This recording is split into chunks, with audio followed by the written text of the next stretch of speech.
The attorney for a former Georgia football player says that his client dealt with a toxic environment. Here is what Cade Mays' attorney told the Knoxville News-Sentinel today. Because of a variety of factors, it was a toxic environment that did not support Cade Mays' well-being as a student athlete.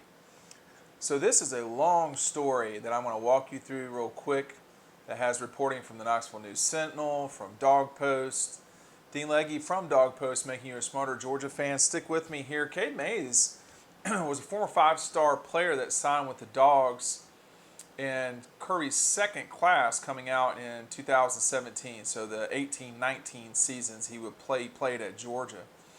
And in 2017, at the end of the year, his father, according to a lawsuit that was filed against the state of Georgia, had the end of his pinky severed by a folding chair.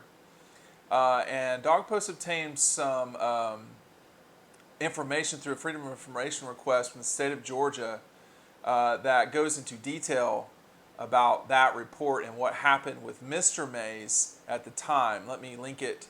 Let's see. You'll see the link. It's actually over on this side, so sorry about that. Sometimes I get confused. So Cade Mays, after starting for 2 years at Georgia, for the most part starting 2 years at Georgia, decides to transfer to Tennessee, where his father, who had the pinky severed, as well as his younger brother, is now playing. His father played there years ago. His brother is playing there now.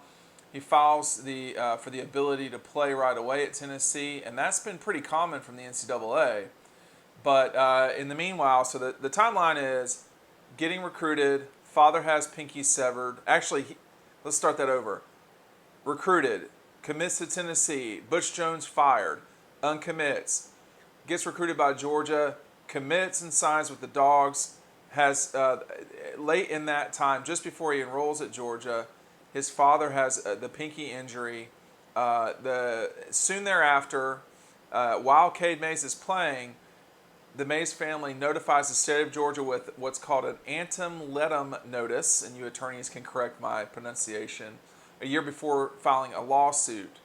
After the 2020 Sugar Bowl, Cade Mays decides to transfer to Tennessee.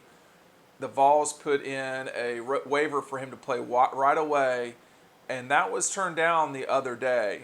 And so according to the Knoxville News-Sentinel, a new attorney has been hired for Cade Mays, and he was after transferring and after getting knocked down by the NCAA, saying that they would not allow his initial bid for a transfer waiver. Tennessee is going at it again. This time, or Cade Mays is this time with a different attorney. Okay, and this is again reporting from the Knoxville News-Sentinel. We're surprised and disappointed it was denied. Gregory P. Isaacs, Mays' lawyer, told the Knoxville News-Sentinel. The mandate of the NCAA is to ensure the well-being and future success of student athletes. Cade Mays clearly meets these criteria. Because of a variety of factors, it was a toxic environment that did not support Cade Mays' well-being as a student athlete. And obviously, I'm not 100% sure. Are they suggesting that Kirby Smart was running a toxic program? Are they suggesting that because of the lawsuit?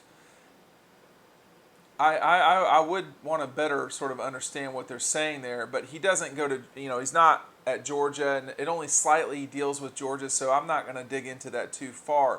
But what do you think? I mean, do you think that Kirby and Georgia are running a toxic, that it's in a toxic environment?